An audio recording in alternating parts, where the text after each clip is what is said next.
market. B, it's based on the number of businesses that are located in that market. And then third, it's based on the presence of a major tenant that would be able to program multiple events into the building. As we look at this, as we look at the Thunder Bay market vis-a-vis all of the other new buildings that have been built in Ontario since 1996, looking at them in relation to how big they are, looking at them in relation to how many businesses are located in there that generate sales of greater than 10 million, greater than 20 million, greater than 50 million, greater than 100 million, and greater than $500 million per year, and look at them in terms of the number of seats and the number of suites that they provide, we come up with a range that we say in this market, based on what we've seen, based on what we've talked to, that without an Ontario Hockey League team or an American Hockey League team, this market would probably be able to support something in the range of 8 to 12 suites. With an Ontario Hockey League or an American Hockey League team, this market would be able to support in the range of 20 to 24 suites. And if you look at that, if you look at the list, you can see that the number of suites actually is relatively diverse, ranging from a low of 13 with one party suite in Sault Ste. Marie.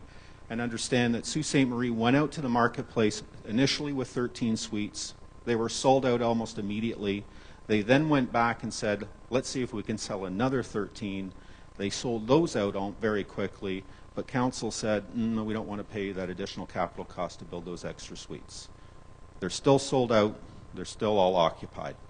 Duluth, Minnesota has 15. Then you jump into the mid to high 20s, and then ultimately in London with 38 suites and 5 party suites, and the party suites can accommodate up to 120 people.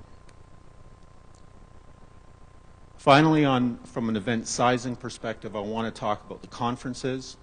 So as we look at the market and we look at the nature of the conference and banquet facilities that are currently in place in Thunder Bay, we look at them and we say that they generally max out at about 16,000 square feet, with the largest room something in the neighborhood of 8,000 square feet that could hold maybe 600 people in a banquet setting. If this facility, if the event component, the conference component of the center is to be beneficial to the market, in my opinion, it should be at a sizing that compete with the existing market that's already here, because that would result in a filling of the deck. Events that are currently going and come here. Events that are occurring to the Victoria Inn could be stolen and come to the new event center. In my opinion, the event component of this, the conference component, needs to be larger, and so we've looked at that. We've looked at the events that are coming in here. We know that some of them are starting to outgrow the spaces that they're currently being placed in. And in our opinion, a market sizing in the range of 20 to 25,000 square feet, which would be about 10,000 square feet for banquet and 8 to 10,000 of flexible meeting space would be kind of a target range for this. The opportunity, so who's going to use that space? Well, I think that there's a whole range of uses that are outside the trade show market, and whether it be a boat show, a fall or spring home show, an outdoorsman show, etc. But you can also see conferences and meetings coming in that deal with First Nations, that deal with healthcare, that deal with mining, that deal with post-secondary education, and finally deals with government, whether it be provincial or municipal. Okay, now I want to get into the economic impact. And I want to talk in general about it so I can set the stage for what I'm going to talk about when I get into the 3 sites. If you look at all of the buildings of the kind of the 5,000 to 8,000 seat range that have been built over the last number of years across the country, in my opinion, they have all had mixed results in terms of their ability to spin off additional development in their environs. And I think if you take a step back and say, well, why was London successful? Why was Sault Ste. Marie somewhat successful? Why was Mississauga not necessarily successful? One needs to step back and then look at it and say that, quite frankly, what happened in some of the markets that were successful was that the arena development was not done solely and exclusively on its own, but was done as part of a broader revitalization strategy of which the arena was a component and not the entire picture. And when you look at that, and when you look at that as a broader urban revitalization strategy, of which the arena is a single component, then all of a sudden things start to fall in place and make a lot more sense. So the examples where those arenas have been positioned as part of broader revitalization strategies include London. London in 1999 said, we need a downtown revitalization strategy. We're going to do 5 or 6 different things concurrently in order to make our downtown successful. First off, they said, we're going to create what's called a Covent Garden Market, which is an outdoor market located downtown. Kitty corner to that is the John Labatt Center. Also within that was investments in streetscapes, in facade improvements, and in created what's called a community improvement zone to incent developers to come in and to create new development. In downtown London, at the time the arena was approved, they had 2 condominium applications that went in simultaneously that were conditional upon the arena getting approved. And if you look at the literature about London, you can see that downtown assessment growth has increased substantially. The number of residents that are living in downtown London has increased substantially. The number of businesses, the vacancy rates have gone down, rents have gone up. Everything has been working wonderfully. Grand Rapids built a new downtown arena in conjunction with a conference center. It is, and that was part of a broader revitalization strategy to take a relatively derelict area and bring it back to life, and it's been quite successful. Now, Columbus and the Nationwide Arena, that's the NHL building. That was a significant redevelopment of a very wide area of downtown. There are numerous businesses. It's all centered around Nationwide Arena with parking, with new condos. It is now the place to be. It was down there last summer. It is exquisite what they've been able to do. Those are downtown facilities. You can also point to, and I'll get into a little bit, some of the suburban facilities that have been developed in terms of what's been able to positively happen around there. The issue, however, is that thinking of positioning an arena as part of a broader redevelopment strategy is something that's been evolving over time, and it's kind of been in vogue more or less in the last few years. So a lot of the older buildings, and if you remember the table a couple of slides ago, it was showing buildings built in 96 and 98. There wasn't that necessarily that thinking about how do you position this to get a broader public good to come out. So here's a couple of examples, and again, they are US, but they're the examples that I can point to best that show specifically how things can come. The one on the left is Patriots Place, which is the home of the New England Patriots of the NFL. That is a significant development that happened concurrently with the development of the stadium.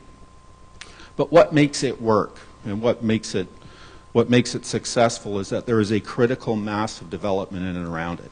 It's successful not just because it's got the stadium, but and again, don't forget, NFL stadiums are busy 8 Sundays a year.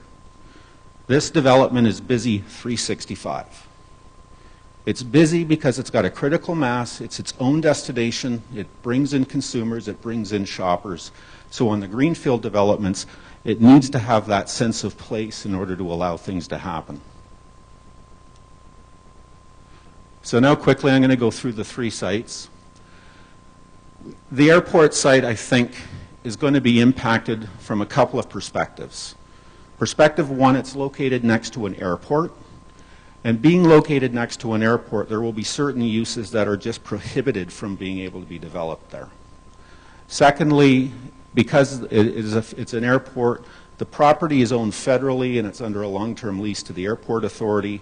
Any developer wanting to come in here and redo portions of that site would then need to do a long-term lease. Depending upon the lease structure on that, it may be prohibitive for them to be able to invest the amount of money that's needed in order to be able to redevelop the site. About the only area I think that could potentially benefit from the event center being located here is across the street of Arthur and then a little bit to the east. In our opinion, I think, however, that the development potential of the lands around the airport site is going to be low, both in the short term and in the long term. Moving into Innovation Park, I think I need to look at this from 2 perspectives and go back to what I talked about on the Greenfield site. The way the Greenfield sites work, because these events, because these facilities attract people, the event center attract people for 80 or 100 nights per year, a few days per year, particularly with the conference component to it. In order for a commercial development to be successful, it needs to be able to attract people 365. Every day of the year, 9 to 5, weekends, evenings, holidays, etc. I think in the short term, but understanding that this is currently pretty much a large expanse of developable property, it's tens and tens and tens of acres. It is, however, relatively isolated.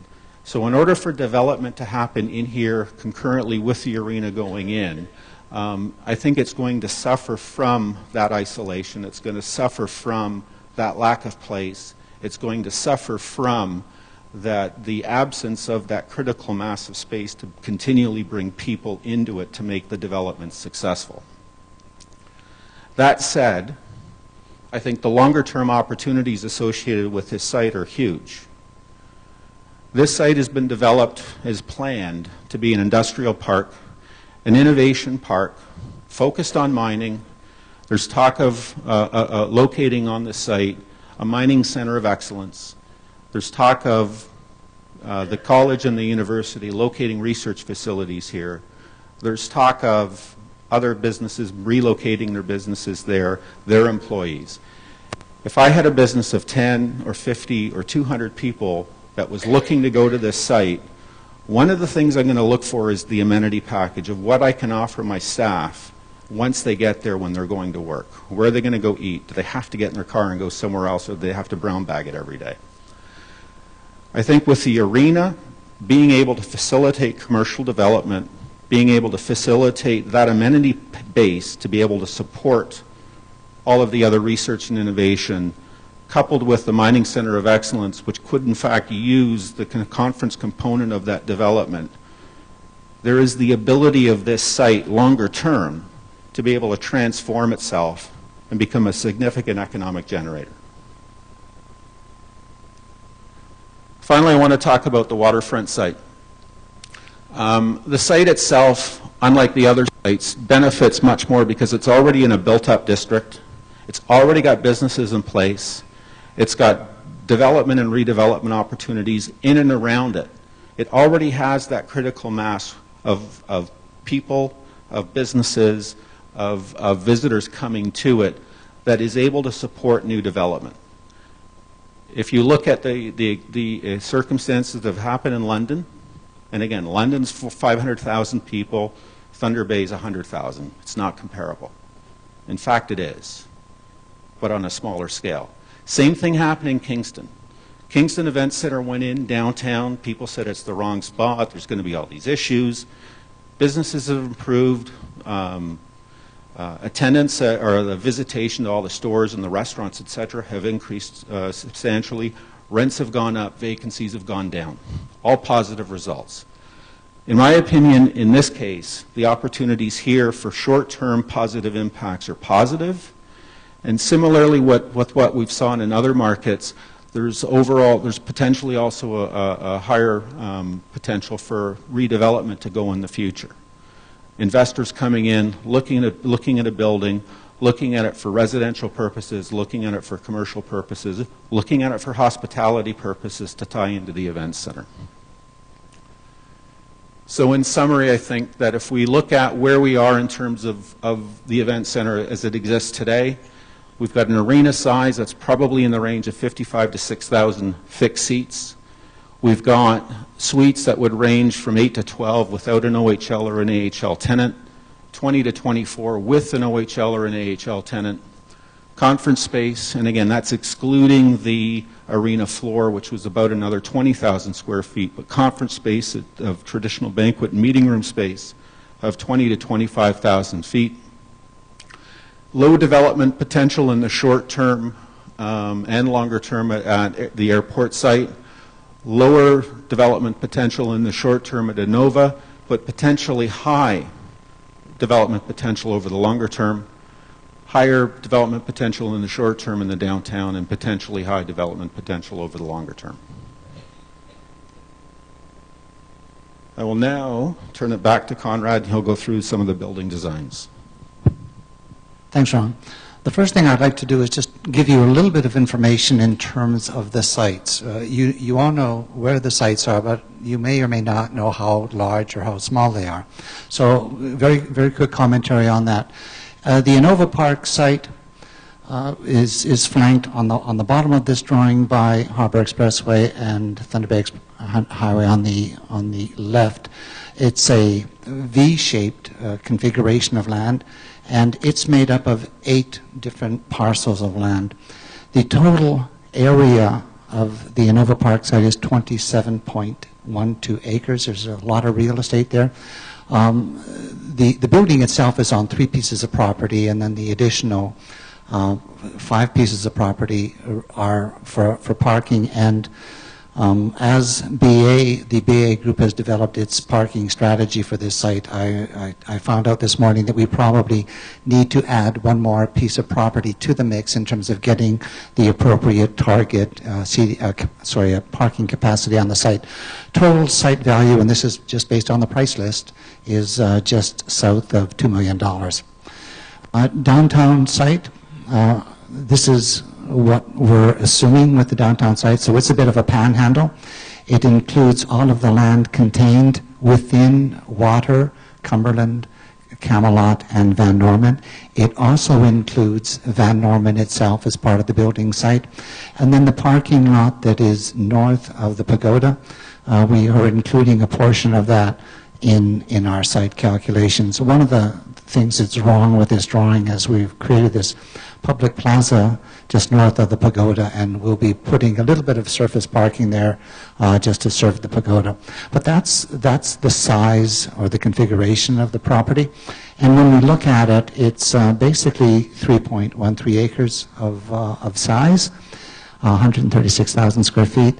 And our assumption in terms of the value of the land as it currently stands is $785,000. So the difference between a downtown site and a greenfield site is obviously one has all the parking on it and the other doesn't. The downtown waterfront site is about 1/9 the size of the Innova Park site.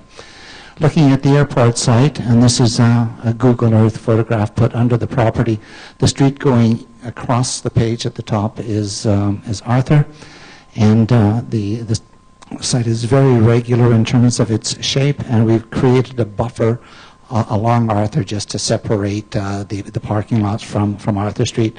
So this is the largest site of the 33 acres. However, the estimated value, and this is an estimate on our part, is $1.65 million, and that's in part because this land can't be purchased. It can only be leased, and the assumption is that it's a 99-year lease.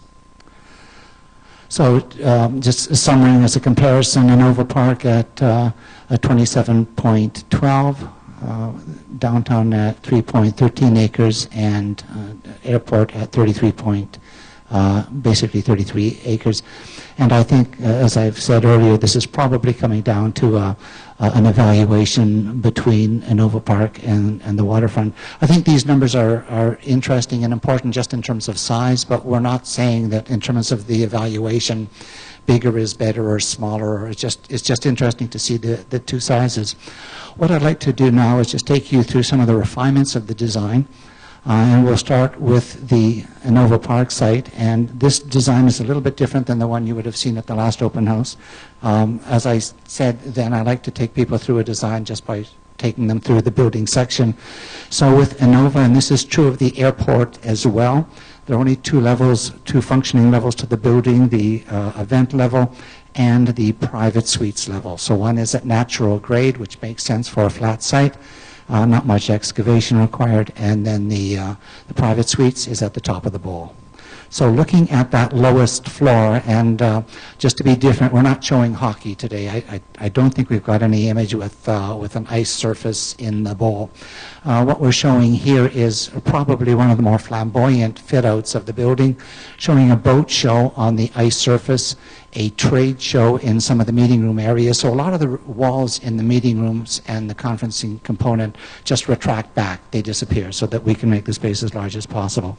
So we see here a fairly large banqueting space, a large trade show space, 10 by 10 booths, and then a major event on the floor. So that's our main floor, active conferencing. So it's an integration of both the conference space and the event floor with a major entrance on the side. So now we see this same configuration in center stage, and we're looking at a slightly different configuration or operating model now. That is our conferencing piece, and you can see multi-purpose rooms 1, 2, and 3, and banquet halls 1 and 2. And again, the walls between are all divisible so they can disappear and maximize the space. Major entrance. Now looking at the other side of it, the event center, again in center stage mode, that's it. Major entry at one end. I don't know that you can see it very well, but the back end of the building is shaded, so the part that isn't shaded is the public part. When you go and watch a game or watch a concert, you can't get into that gray part, you can only get into the white part. Looking at what that white part is, there's a large marshalling area. D1, 2, 3, and 4 are the community dressing rooms. The VD is a visitor's dressing room. There's staff control, refrigeration at the bottom, electrical, mechanical, and the home team. Very large marshalling storage area. Looking at the public domain, there's a concourse. Ringing the bowl are a combination of washrooms and concessions. There's a major concession on the side of the building, the left side, and a VIP entrance that takes you through an elevator or stairs to the private suite above. In the flat sites, both the airport and Innova Park, we're having a combination of both building administration and hockey administration. In the downtown site, it's not that we couldn't put it in, but we felt, go and rent some space downtown. And that's not an unusual situation. Typically, you find hockey administration offices outside the building rather than inside. So going up one level, very simple plan. The private suites on both sides, the suites on the bottom, the suites which would be facing Mount McKay, facing south, a little bit bigger with some pretty spectacular views from the corridor. And this is what it could look like. This isn't exceptional. This is just typical in terms of when you've got that private suites level, a combination of open space and private suites. So this is what that second level would look like in either the airport or Innova, and quite frankly, you'd get the same kind of thing in the downtown side as well. So just a couple of views going around the Innova Business Park. That's the conferencing piece, much larger than you would have seen in the previous design. And then down to the downtown waterfront site. So looking at the section, the first thing you'll probably notice that's different than what you would have seen before is there's an underground parking. There are approximately 350 stalls down there interconnected by elevators and stairs to the conference and event center components. Then there's a concourse that goes all around, a service back of house level that goes all around the building. And this is at the ice level, and that is set by the corner of Water and Camelot. So that's the lowest part of the site, and that's where vehicles would enter the building. Then there's the concourse level, and this is set by the elevation at the corner of Cumberland and Van Norman, so you would be entering the building at that level. And then there's the private suite level, which is probably about 14 feet above that. So looking now at the lowest level, and that's the parking, so I want to show you how you get into the parking. There's a slot very close to Cameron, which takes you to the underground. This screen is really diffusing some of the fine lines in this drawing, but the two little squares are the elevators that would take you up into both the conferencing piece and the event center. And there, as I said, are 350 stalls down at that elevation. Then going up, and we're in that same flamboyant mode, trade show, a boat show, etc. We're seeing a lobby to the far left, and that's directly behind the pagoda. A pre-function area that the lobby is at grade at the pagoda elevation, and then you go down a set of stairs to the pre-function lobby area, and that's at the ice level. A banqueting hall here of 800, although that can expand, we can get 1,000 people into that space. The trade show booth area, that's the 3 meeting rooms that just get retracted and allow you to the 72 booths, and that can also be increased. And there could be a scenario in any of the designs where you just get rid of the banqueting and make it all trade show, or make it all banqueting, or whatever. So there's a lot of flexibility down there. Very good connection here between the trade show piece and the event floor. That whole corner of the building opens up. Because it's a tighter design, everything is much closer together. So that's the conferencing piece on this level, with the lobby behind the pagoda. And in the alternate configuration, where you start to bring your walls out and have as much wall as possible as opposed to openness, 3 large meeting rooms, a banquet hall, a direct storage and kitchen, a large pre-function, and a large lobby area, and again a very discrete seating bowl with in this instance the center stage. So this is on that lower level, the event center piece. Back at the fairly close to Cumberland, we've got our home team, visiting team, mechanical, electrical, Z is for Zamboni, and our refrigeration. Just below that, the marshalling area. You can see the loading in the corner of of Water and Cameron, and that's 2 trucks backing in and 1 truck driving directly onto the event floor. Our building administration, dressing rooms 1, 2, 3, and 4 for the community, and a staff space. Going up one level, we've got, and this was part of the previous design, Van Norman becoming strictly a pedestrian street, and instead of sloping down to water, it maintains its elevation. It becomes perfectly flat. So there's building under Van Norman, and this is an outdoor space that eventually leads you to Water Street, and we're suggesting that it be continued over water and over the tracks to be a more elegant access point from your core to the Waterfront Park. Off of that area, we've got our major entrance into the arena, a second entrance into the upper portion of the lobby for the conferencing component.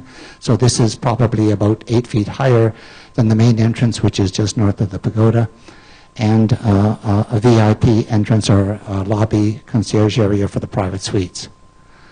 So as with the previous designs, ringing the bowl and tucked into the underside of the bowl are our washrooms and concessions, so that the outside of the building can remain transparent, and that's kind of important on Cumberland, so that Cumberland doesn't have a big black box. And it's also important on the east side, because you've got, again, spectacular views of the Sleeping Giant, which is a major definer of this city's tourism. There's a large concession in addition to the ones tucked underneath the bowl, and there's just around 5,000 square feet of commercial opportunity here, which we think probably wants to be a restaurant. And if it was a restaurant, it would probably have some of the nicest views of downtown Thunder Bay, looking towards the Sleeping Giant and the Waterfront Park. Going up one level, as with that previous photograph you saw, private suites on both sides, and a large lounge area on the private suites level. So just some views walking around the building or going around the building. Our pricing will include that pedestrian piece as it goes to water, but we're showing it as semi-transparent in these drawings because it's something we would suggest that if this is the preferred site, the city consider doing. The overpass towards the park will not be part of the pricing exercise. And now we'll deal with the airport site, and very similar to the flat level Innova Business Park site. That's our conferencing piece when it's integrated. All sorts of opportunity for booths and banqueting, and with the flat sites, if we want to make those pieces bigger, because I'm showing them a little bit smaller than what you see downtown, it's very easy to do that. In the center stage, that's our standalone conferencing piece, and I think you probably understand what the initials represent at this point, with 2 different entrances. This is our hockey area or event, a spectator facility. Again, we are having hockey and building administration. This is a design where we've got a combination of some washrooms and concessions tucked under the seating, and that's true of the ones at the bottom of the page, whereas at the top of the page, we're not tucking them under, we're putting them on the outside of the bowl.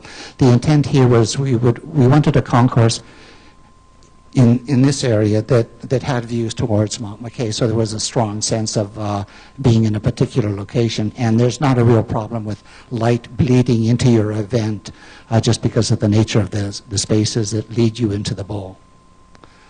All of the designs tend to have the same components and the same square footages associated with them. That's our full event center component with a major entrance at one end opposite the conferencing piece, and a second VIP private suites entrance at the other end of the building, closer to the Mount McKay end of the site. And just some views moving around the building. And I apologize because the projector really seems to be, I don't know whether it's a projector or just because this is a rear projection, these images in particular are looking quite faded. And with that, which was a very quick overview of the site, of the designs, because I know a lot of you have seen the beginnings of them in the previous open house, I'll pass the mic on to Alan, who will talk about the traffic and parking components of the study. Afternoon, everybody. I'm going to talk just about a few things on the traffic and parking. And so for those who were here last time, we did sort of 20 minutes in each of the presentations on sort of the very first steps of our analysis. And so that was some work on the programming and forecasting of how many people would come and how many cars and so on and so forth. We also looked at parking, we looked at traffic, and we sort of did some first initial analyses of that. What we're going to spend some time on here is we're going to advance the analysis of the actual program for the event center and what that means in terms of forecasting. And what we use for forecasting is how many cars basically are going to come to each of the three sites, because that's the thing that we need to plan for in terms of parking and then the traffic access. We're also going to look at site by site the parking and traffic circumstances, and then we're eventually going to compare the three right at the end. Event demands. Last time I sort of pitched, and so this makes my life a little easier, is to put each of the event categories that can occur in the event center into four sort of bins, if you like. We've got major events, which are the big capacity-sized functions that happen at the event center. We've got large events. Now that would be something that would be maybe if an AHL or OHL team came, 4,500 people may come to those type of events. They happen a little bit more often than the capacity events. Maybe 25 to 30 times a year, depending on how the team does versus playoffs, that kind of thing.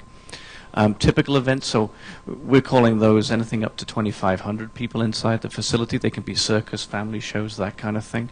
And then other, this category here is something that Ron and Conrad have spent some time on, is how many conferences and how big are those type of facilities and the events that come on a regular basis. And so they could be up to about 800 people at times, up to 50 times a year. We've also looked at some of the seasonal factors, and last time we were here there was a number of questions asked about, well, particularly for the downtown site, what happens in the summertime when I've got summers in the park and I'm a boater and I've got my boat in the parking and my car's in the parking lot and it's all full. Well, what we've found, and this is pretty true across all of the different stadia and the event centers that have been built recently, is that the summer periods tend to be the quietest periods of time. Basically, people aren't running shows and events. There's certainly no hockey season going on in the summertime. People aren't running those events in times when other people are away on vacation in the summer holidays and the school break. The times when these are focused is primarily in the shoulder seasons, the winter time, obviously the blue being the hockey in this schedule here. This is Kingston. And also other events in sort of the first part of the year and obviously in the sort of the school year. They're the busy times for these type of event centers. So we have probably a natural overlap, if you like, or lack of overlap between events that will happen naturally in downtown, for instance, and at the event center. The other thing that's important out of this is that most of the bigger events occur in the evenings or weekends. And so you're talking about a 7 o'clock, 7:30 start time in the evenings, at weekday or weekend, whereas the events that happen in the daytime, there'll be a few family shows, maybe some matinees, that kind of thing, but the conferencing is what happens in the daytime. we showed this last time, not professing that anyone's going to read this right at this point, but basically the analysis that we've gone through is once we understand how many people are going to be here for each of the category and the event types that we've got, is how many people are coming by bus, how many people are going to come by taxi and picked up and dropped off, and so on and so forth. And there's a number of there's a rigor that we've played through that analysis to come to a forecasting number of how many cars are going to arrive. That has basically boiled down to, for the Innova and airport, very similar characteristics, same sort of transit accessibility or lack thereof, whereas the downtown has got a slightly better chance of sort of attracting people on a transit system that exists today and that can be provided into the future. Basically what it's boiling down into for the biggest events, so this is the capacity, this is when you may have a concert where there's standing or seating provided on the ice level. You need about 2,000 cars or so for the 5 to 10 events that occur at the airport in Innova, and then 1,800 cars in the downtown. And so the difference being is how many people can come by another way. We looked at a little bit just in terms of trying to put some bones around the traffic analysis that we've been undertaking, is how do people arrive and how do they leave for various events. And so this is a typical OHL, but any particular event, they all act very similarly, is you end up with most of the people arriving an hour before. Obviously there's a spike, sort of 15 minutes, 30 minutes before the start of any event. Very little activity through the actual event itself, and then as you get to the end, few people try and beat the buzzer and beat the crowds out, and so about 20% or so of people are leaving before the actual end of the game or end of the event, and then the rest of everybody else is trying to leave as quick as they can once they manage to get to their vehicles and so on and so forth. But this is a profile that makes life a little bit challenging from a transportation perspective, is you've got to get people in and out, and they all come at the same time, and they all want to leave at the same time. And this boils down to some numbers that we've ran through our analyses and sort of tried to inform ourselves about what would be needed in each of the sites to allow us a reasonable circumstance to be put in place for each of the sites. And so you've got big numbers, for the Innova and airport sites, you've got 1,800 cars arriving within an hour. It's a fairly big number, and 1,500 cars are leaving shortly thereafter. The thing about those two sites is that the traffic is fairly concentrated at those facilities and at a few driveway connections out to the area road system. The downtown, because we've got slightly less cars, same profiles, leave equal, I guess, just a little bit less traffic activity. But the thing about downtown, of course, and we'll go through this shortly, is that the parking is distributed, therefore the traffic is distributed. So the actual concentrations of that traffic is a little bit different, and it means different things. So we've gone through parking and traffic for each of the three sites. And so really this is focused on how much parking do we need in each case, and how we're going to put it on the ground, and what does that mean, and how it will be used, and then what improvements will be needed to develop a reasonable access condition for each of the sites. Where this information ultimately goes is the dollars behind of the needs and the infrastructure that's required that go into the analyses that Ron will undertake for each of the sites. So each of them are actually dealing with a level playing field, so we know what is attached to each facility as it goes forward from a transportation perspective. This is Innova. So here's the 2,000 parking spaces in the orange on the south and west sides of Innovation Drive. Of course, that was all new parking, so we have to build that parking, and there's a cost to that. All of the parking is provided within about 400 meters, so that's probably about an 8-minute walk or so, 7 or 8 minute walk. So if you happen to be in the busiest event here and you were last guy in, you'd be parking way up the road, you'd be walking 7 minutes or so inside the parking lot. So you're not right next to the door, but you're within a fairly close walk of the actual facility. What we've done is started to overlay the various events and how the splash of parking would occur in each of those circumstances in each of the three sites. So here's Innova. So for a 2,500 person event, about 1,000, 1,200 cars, 50 times a year this will happen. You've got an average walk of about 3 minutes. So while that's an average walk of 3 minutes, the biggest, longest walk can be 4 minutes, and some people, of course, are closer. For a large event, of course, more people further away. Average walk goes at about 4 minutes. The furthest people are out at about 5 minutes or so away. And then the major capacity events, of course, the lot is full. And there's only a few of these events, but you've got an average walk of somewhere in the order of 5 to 6 minutes within the parking lot. And then, of course, the furthest people away are out to 7 minutes. So dealing with the traffic, of course, Innova is actually fairly centrally located relative to all of Thunder Bay. fairly well located relative to highways. It's got the Thunder Bay Expressway, Harbour Expressway, and so on and so forth. Really well connected in that perspective. It actually is relying, by and large, by the time you just deal with this piece of property here, on access via Golf Links Drive, Central Avenue, Harbour Expressway. There's an exit, entry and exit onto Harbour Expressway, and there's another up at the northern end onto Oliver. That access has actually led us to, as part of our work, to develop a series of improvements that actually we believe that would be necessary or important to the success of this site if it was to be selected. And so the city is already looking at improving and widening Golf Links Road. So that is going to be a 5-lane cross-section at intersections, 4 lanes basic. That's something the city's going to do in any case. It includes a traffic signal at Central. We are also interested in if this would be something that would be important to the success of this site going forward, and it's perfectly reasonable, although we'd have to ask the right people, is an intersection or interchange onto the Thunder Bay Expressway at the other end of Central Avenue. Makes perfect sense. Big facility like this, great access, solves a lot of other issues, but really gets you in and out of the expressway in a way that really makes this sense from a transportation perspective. And this pink highlights here, of course, are some of the work that we need to do on the road system inside the property to be able to get the 2,000 cars in and out in a way that really sort of enables people to move around in a, with some expectation that they're not going to be waiting for an hour to try and leave after a game and so on and so forth. All of this comes with money, and this will be put into the analysis. We were asked last time, and this is actually a fairly interesting piece of analysis, is, well, I'm going to an event at the three places. Can you tell me how long it'll take me to get in and out?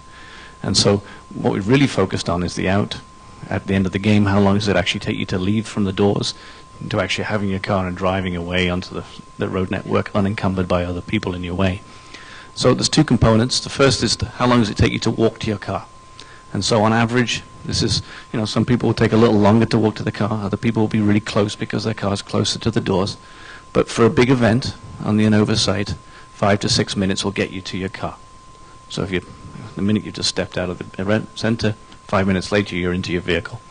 Then of course you've got to drive your car from the parking lot out to whichever way you want to go out. You're either going to the Harbour Expressway out this end, Thunder Bay Expressway if I can get this entrance and exit sorted out, and then Golf Links Road. Now, it takes 20 minutes to empty this parking lot through those entrances. So if everybody just sort of drove their car, it would take 20 minutes for the last guy to get onto the street system next to the property. On average, though, not everybody takes that full 20 minutes. Some people can leave a little early and drive out very quickly. So on average, you've got about a 10-minute drive from parking lot behind a queue of people to get to the traffic light here, or onto the expressway, and then you're free and clear, you're onto the road system.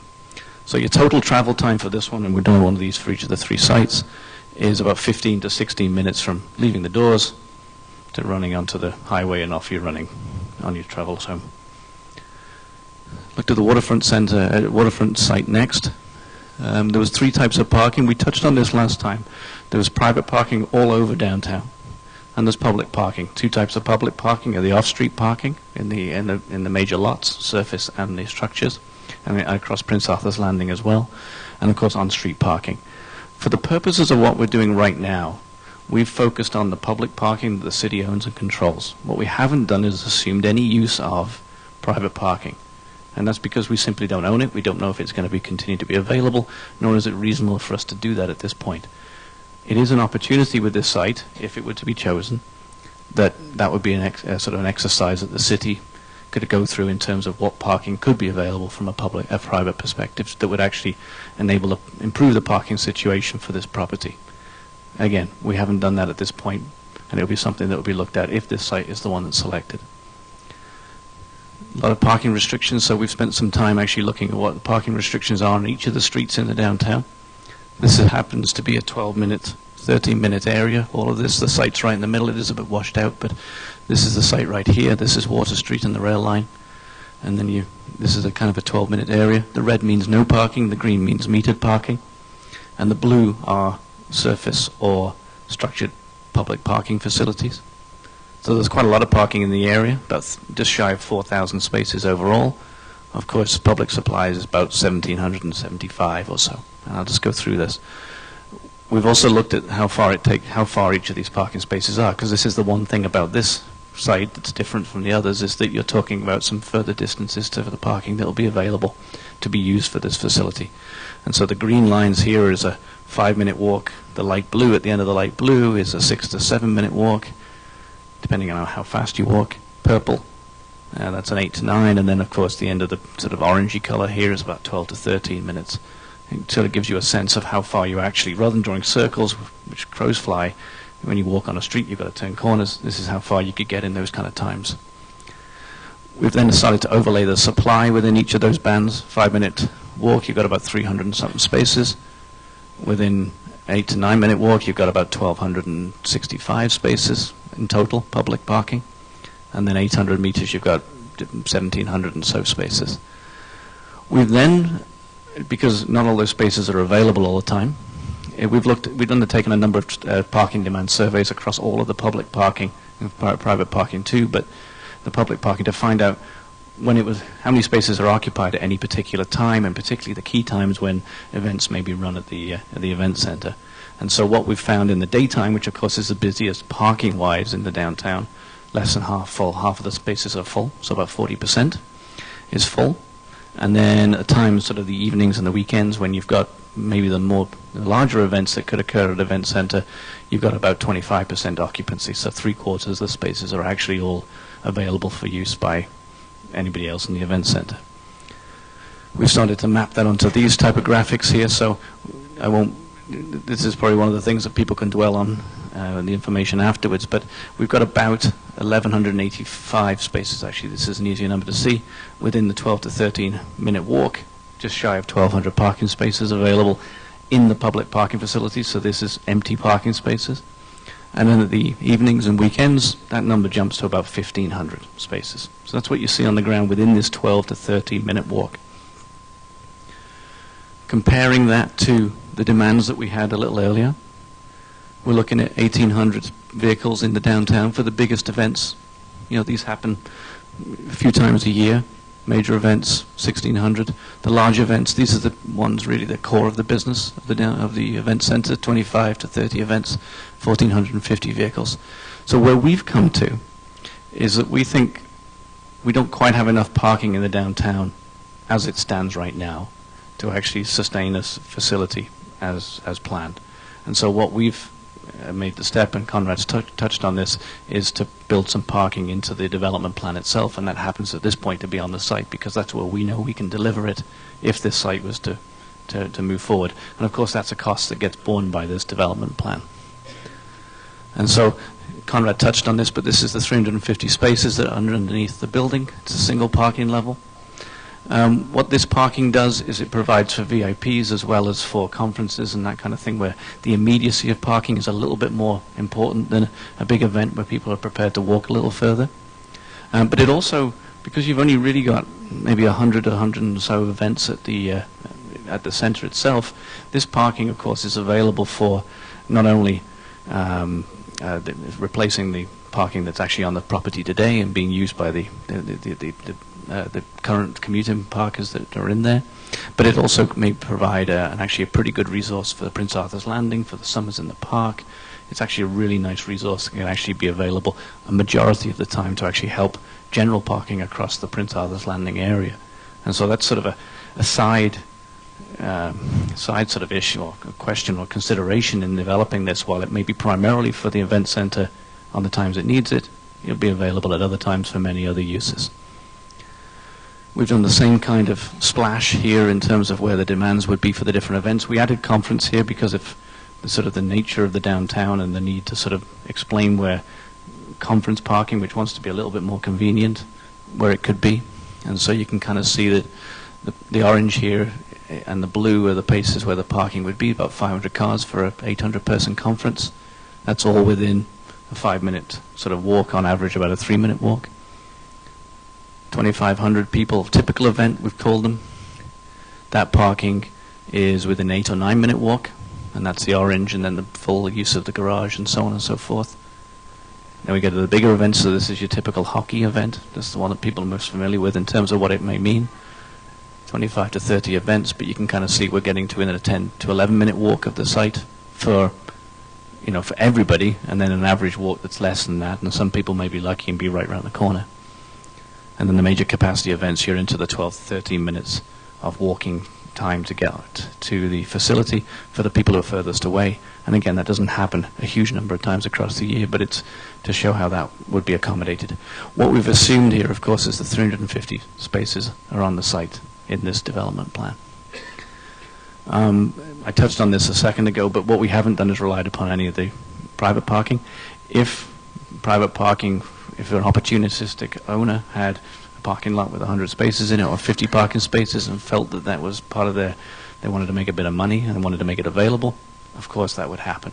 And so what that tends to do is to sort of enable the parking demands that would want to be met here to be met closer to the facility. That arrangement can be done by a private person. It can be done through a formal basis. It's certainly something we haven't relied upon or made sort of any strides into sort of looking into at this point, but it's something that inevitably would sort of be a, if this was a site that was selected, an evolution of the thinking and the ideas for the downtown property. Traffic-wise, we really have the benefit of the downtown is there's lots and lots of roads, lots and lots of parking lots that we're using. Parking is spread out, so while it's maybe a little bit of a further walk, of course, it means that your exit condition is a little easier once you get to your parking, once you get to your parked car. Lots of opportunities. We really don't need to spend any or much money in terms of any improvements on the road system because of that dispersion of traffic. And we've done the same exit condition, which has got the walk and the car side to it. So we've got an average walk for the biggest events of about 10 minutes on average. Some people take longer, some people shorter, but on average across all the cars that will be here for a big event, 10 minutes. And then of course you've got a driving condition that's quicker to get out now because your car, while you've walked further, you're not lined up behind other vehicles. So you've probably got an exit condition of about 20 minutes from leaving the doors of the event center to actually driving your car and moving along at a decent speed. And that compares to about the 15, 16 minutes for the Innova site. Airport site, this is going to be very similar to the Innova property. 2,000 parking spaces, all new parking. 3 minutes, this is the overlay of the different events. 3 minutes for the typical event, large event, 5-minute walk on average. Major capacity events, you're into 6 minutes. Then we looked at some of the access questions, and so this really is the sort of maybe the Achilles heel of this property from my perspective is that it's at the end, the south sort of west side of Thunder Bay. All of access that's really going to be coming here, it has to be along Arthur, and it has to be from the to and from the east. And so while you've got some pretty good access via the Thunder Bay Expressway and Arthur and so on, it is all drifting through this point here, which means that we've got some work to do to be able to allow that type of traffic to get in and out of this property. We've got a lot of cars wanting to come here and leave, and they're all wanting to go to the east. So a series of improvements that really are starting to sort of try and attempt to make that a workable condition is that from Parkdale westwards, Arthur currently just goes down to 2-lane cross-section. It's probably going to need to be improved up to 5 lanes, as it is basically just west of the expressway. So that cross-section of road will come out further past the event center itself. We need a traffic light, we think, at the one of the entrance points onto Arthur. And we also need to beef up what's Hawker Road, which gets you to this other traffic light just to the further to the west, which is the east side access to this property. All again are money items that get rolled into the analysis. And again, we've done the analysis of how long it takes you to actually leave. You've got a 6-minute on average walk. Just the difference from the Innova one is that the parking's a little bit more elongated. But then, of course, what you've got here is a condition where you're lined up behind people all the way out to the expressway, because that's where basically people start turning left, right, and go through.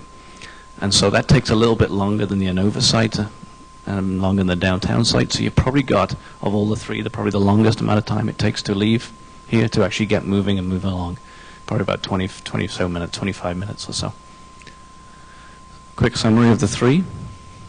All sites need parking, and so each of these now has got a parking requirement. So 2,000 spaces, surface parking spaces.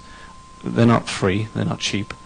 You know, we work a number of sort of these type of things. We anywhere between $3,000 and $5,000 a parking space. So you could be looking at $8 to $10 million in building 2,000 parking spaces on those two sites. The downtown site has 350 spaces below grade. They are way more expensive to build, about $40,000. So you might be talking $15 million to put 350 spaces underneath these. And we're starting to continue to work on those numbers, but to give you a range, to give you a sense, is you're going to spend money on parking whether you're building on each of these sites. The question is how much money. Each of the sites has different characteristics in terms of how long it takes to actually sort of your experience. You know, the parking is closer to the Innova and the Arthur centers compared to the downtown, but the overall condition is probably best, quickest for the Innova circumstance, 15 or so minutes, because it's got pretty good access once you get into your vehicle. Downtown's 20 minutes, so maybe it's a little bit worse on you, depending on your perspective. And then, of course, I think the Arthur one probably has the least opportune access condition in terms of that exit, your experience that you would actually see on a day-to-day basis with an event. The downtown one, though, has the potential with private use of private parking, of which there's a lot, to maybe improve some of those numbers and get some of the parking closer to the facility itself. And then lastly, on the roads, which I've just sort of summarized as we've gone through, is we don't need any improvements, we don't think, for the downtown waterfront site, but we do for Innova and the airport. And with that, I believe I go back to Conrad to close. Thank you very much. Thank you. When we did the questionnaire for the first open house, there was a series of questions regarding you and your characteristics, and one of them had to do with age. And I'm really happy to see in the audience today preschoolers, because it's just so nice to see that size represented. There are several of them in here, and I want to commend the parents for controlling them, because they've done a remarkable job. So thank you for coming. This has been a longer presentation than I kind of expected, so just to make one point, this really is about not determining whether the city wants an event center. That's something that your council is going to do, and they're going to do it based on the ability to fund the project, I think. This is due diligence, so we're really interested in hearing your thoughts. We're interested in sharing our observations and our expertise as well. And with that, I will open the floor up to questions.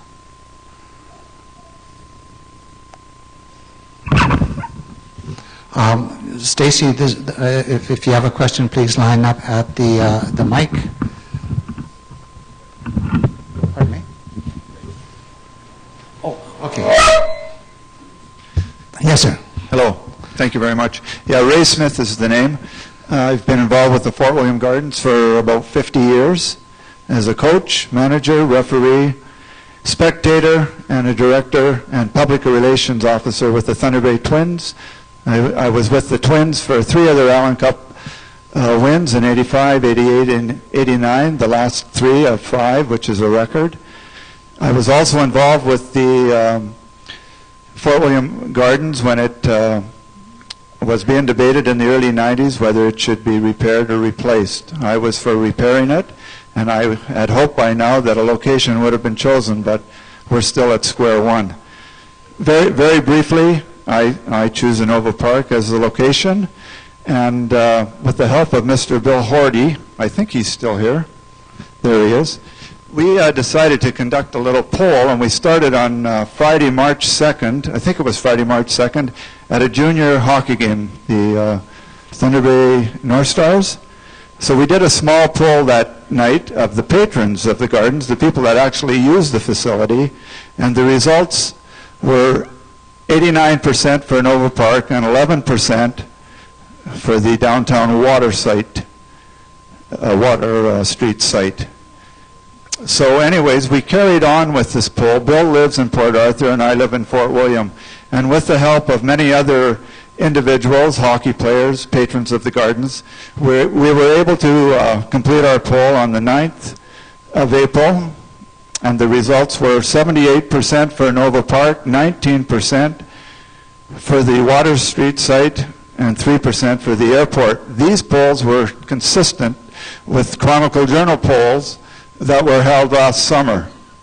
So it's quite obvious the people of Thunder Bay, the patrons of this building, the people that are actually going to use it, they know where they want to go, they know where they want to park, They don't want to encounter the same parking problems they've encountered at the Fort William Gardens for years, as more and more people have cars than they used to when the Gardens was first built in the 1950s. Now it seems like each son and daughter, whatever, has a car. Parking is more and more of a problem. And as far as the Port Arthur site, if you think one parkade is going to do it, maybe 10. You go to the downtown site, any night you can't even find one spot to go to the Prospect restaurant. The location is already congested, and one of the reasons is the casino. The parking overflows onto all the side streets. The area is just terribly congested. One individual told me when they went to Summerfest or whatever.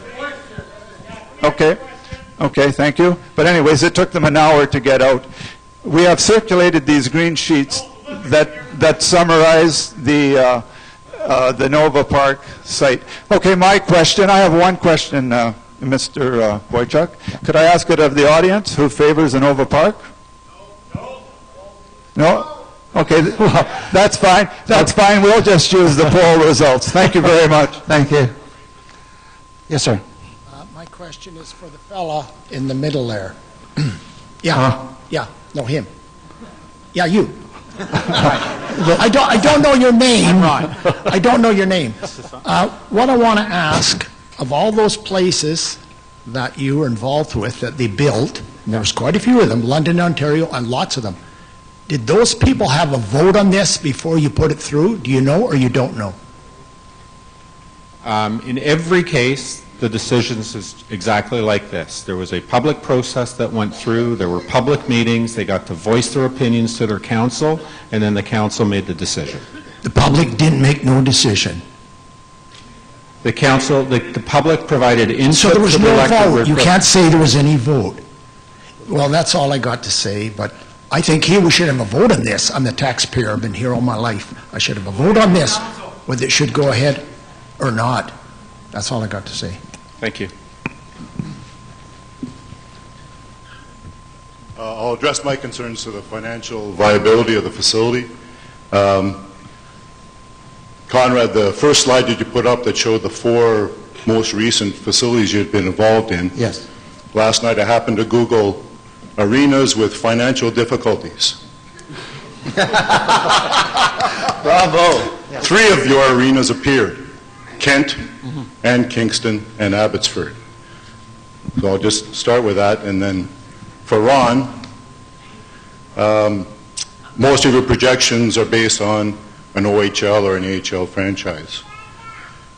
How many AHL franchises have left their communities in the 11 years that the Lakehead Thunderwolves have been in existence? Well, let me address the first one as well, because yes, if you look at 2010 financial statements for Kingston, it lost money. The year before that, it made money. In 2009 and 2010 was one of the largest impacted recessions on entertainment spending, and it hurt everybody. London, the building in London, which made $800,000 or $900,000, only made $200,000 last year. So looking at it last year, absolutely. Sault Ste. Marie lost money, Kingston lost money, Guelph lost money, Oshawa lost money. In almost every one of those cases, the amount of money they lost was less than the money that the city lost operating the previous building. On the other question, in terms of American Hockey League franchises and their longevity in markets, I agree with you. If you look at the report that we gave to the city looking at that, the longevity of teams, there's been many, many more teams with or many more centers with American Hockey League franchises since 2000, which is when I think I can recall, that they've left. There was a team in Fredericton, there was a team in St. John, New Brunswick, there was a team in Charlottetown. There was a team in Toronto, it left, and then the Marlies came in. Yeah. The total is 22, and so I guess I'm asking you whether I think it's a prudent financial strategy to base the arena financial success on attracting an AHL or an OHL team if 22 teams have left their communities in the last 11 years. And we know that bringing one of those franchises here would destroy the successful Lakehead Thunderbolts program. Thank you. Hello, first of all, I'm Brian Hamilton. I'm the current president of the Bay Algoma Merchants Association. So I'm going to try to pretend like I don't have a vested interest. I'm coming actually as a concerned citizen. We've been in business in the Bay Algoma area for about 10 years. My employee costs are around $150,000 roughly a year. And my question would be, if you guys, and great presentation by the way, I think we could all agree it's really nice and clear what you guys are doing here. I really appreciate having you guys welcoming the citizens' input. So what I'm wondering if you guys had factored in, based on my staff costs, the taxes that we pay, all the friends that I have that own bars and businesses all along these corridors, the downtown is absolutely filled with businesses, hotels, the giant corridor that has been depleted economically for years, the Cumberland Street corridor, full of vacant motels, hotels. If this waterfront location, in determining these locations, you guys, I'm sorry, I'm a little nervous on the microphone actually, but if you guys factored in all the economic spin-offs that would be with these areas, I mean the airport, it seems like the economic spin-off maybe is good for the airport. I don't think so, but I'm wondering if you guys have factored in the economic import spin-off stuff, because every bar would be filled for event nights. All those hotels, I'm sure, would welcome fresh investment. And yeah, would just, I mean, don't I agree? Does everybody agree with that? Like, there's like all those hotels, and man, we got a really hurting downtown right now, and I'm sure you guys have factored that in. I'm just wondering if you had factored that in. Let me answer the question. Okay, that's my question. Thank you very much. I'll give you the short answer, and that is that this whole assignment is about economic impact. The project is not an inexpensive project, and you need to leverage as much benefit as you can. So the study wasn't done singly based on this thing. I'm telling you that in general, economic impact is sort of the driver of selecting the site, and I'll ask Juan to get into more detail in terms. I guess the short answer, whoa, that's loud, is going to be yes. To the extent that we can quantify that impact, we will be quantifying that impact. And again, there are a lot of projections that have to be made and a lot of assumptions that have to be made. But knowing what's happened in a number of other markets and speaking with not only planners but also BAAs and other places that have got an interest in telling us what's going on in these instances, whether it be a downtown site or a greenfield site, getting inputs from them to understand what's happening, opining what could potentially happen here, quantifying that where we can, we're going to provide that. Yes, ma'am. Hi. Oh my gosh, I'm really loud. I'm really nervous too, but I'm going to try, thank you so much. I'm going to try and be short and sweet. I have a few comments. Excellent presentation. I live on the south end. I'm not going to benefit from something that's happening in the waterfront directly, but for me, it's hands down the waterfront. I think that having something there will make the downtown safer through increased traffic. There's already an extraordinary project taking place at the waterfront, and again, I think we can all agree that it is an amazing it's an amazing waterfront, and I really think economically we will benefit from that.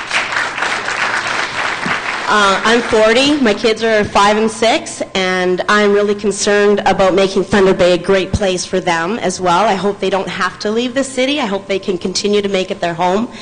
And in lots of stats, we're talking about the fact that children won't live as long as their parents because our children aren't as active as our children aren't getting enough activity. And so when I think about parking, I think that this is a great opportunity for us to build in a little bit more activity. I like the way you gave those two alternatives. I'm sorry, I'm getting to my question. I really have one. My last comment is I love the idea of the downtown because I think you're refurbishing what is already there, and you'll be taking advantage of the great infrastructure that's in place when we talk about hotels and restaurants, and there's some amazing stuff happening there, but I think this would be a great boost. So my question to you is this. Have you considered the cost of the infrastructure that would take place? You talked about the infrastructure at Innova Park in terms of building new intersections and the parking lot as well as the roads that would be developed inside of Innova Park. Thanks. Sorry, I didn't understand the question. Do you want to know if we're taking that into account for all of the sites? Because No, just really, because you talked about the cost of the parking for the downtown site, Yes. but I might have missed the fact, did you talk about the cost of infrastructure to develop it like in terms of the infrastructure getting onto the highway? Yes, that's going to be incorporated as part of the estimating piece for all 3 sites, actually. Okay. Thanks very much. Okay. Yes, sir. I had one comment about the Innova Park site. They seem to be ignoring access directly to the Harbor Expressway in favor of making a new entrance onto the high-speed highway. The Harbor Expressway is currently a 70-kilometer speed limit. Normal speed's about 50 kilometers on there. So I would say that would be a little bit better entrance than going directly onto the highway. And the other question, one direct question I had was, what is the building footprint going to be? I assume downtown it's going to be the whole 3.1 acres. What's the building footprint on the other sites? We haven't done I'll answer that one, and then I'll ask Alan to comment if he wants on the access to Innova Park. But the downtown site is the most compressed footprint because it's multi-level.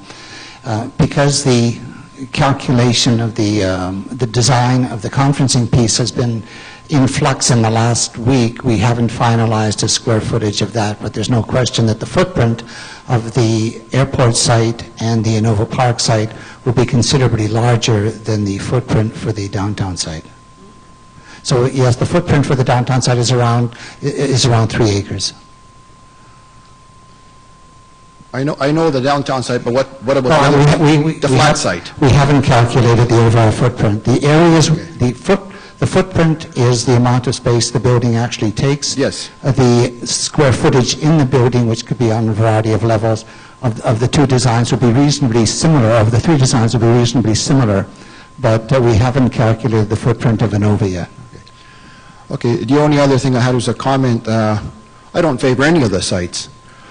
I'd put it right in between Walmart and Intercity. There's a pretty good-sized block of land there, not much on it. Okay, thank you. Thank you. Yes, sir. Yeah, Paul Feldel, Thunder Bay. Good presentation and process to date. 2 questions with future design considerations. In your experience with the other sites, I was just wondering how did they accommodate busing, bearing in mind that there is busing to the downtown terminal on the north side? And secondly, we have a conservatory here. Is there any, in the interior design of those buildings, do they accommodate plants? Do you want to take the... So just in terms of the busing, so each of the sites would need to obviously deal with 2 or 3 types of busing. Number 1 would be team busing. So if you have a OHL, AHL team, of course you need to put the bus in a place that makes sense for that activity.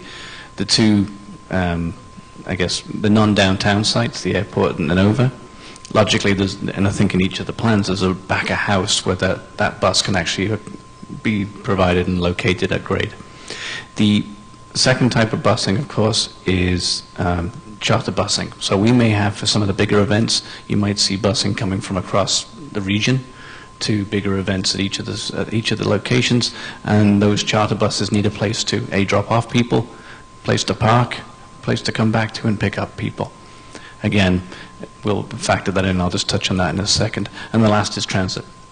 So as you note, the downtown site currently has a bus terminal on it.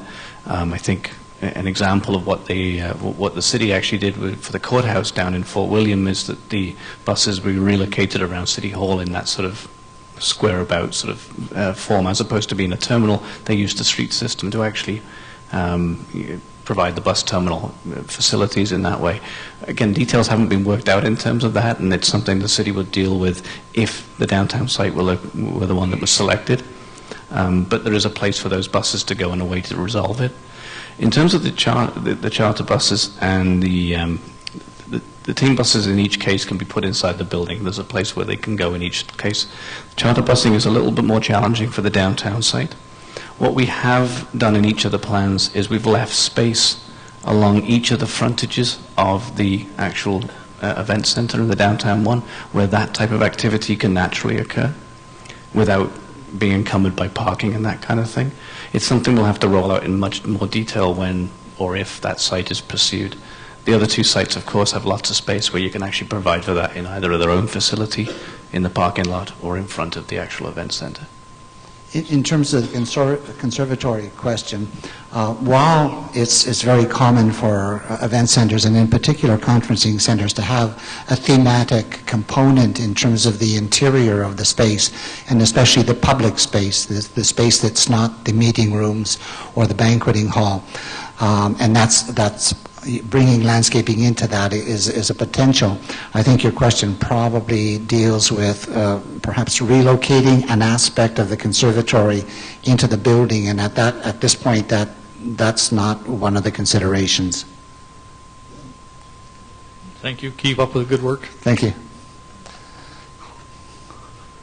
John Suzine, Opportunity, Thunder Bay. A few years ago, the city embarked on a strategic plan that declared the Waterfront district the entertainment district, and I think the city needs to continue on that course. Having said that, we fully support the entertainment district as a choice for the event center. We have spoken to a lot of the younger generation, and they are standing up loud and clear and saying that they would like to see this in the downtown core. The question that he had asked about transit, I was going to ask too. We would like to see a comprehensive transit plan in place. One of the few ideas that have been brought forward is that on event days, the event ticket holder can use this event ticket to get on transit for free to take them to this event, which would help alleviate some of those traffic concerns that are out there. I would like to thank you for the opportunity for speaking. Great job. Thank you. Thank you. Yes. Okay, well, if I can stop right there for just a sec. Do we have questions on, because we are being live streamed, sorry, sir, we'll get a question or two and then we'll get back to the floor. So we have a few questions that have come in via Twitter. We're live streaming the event on several different channels.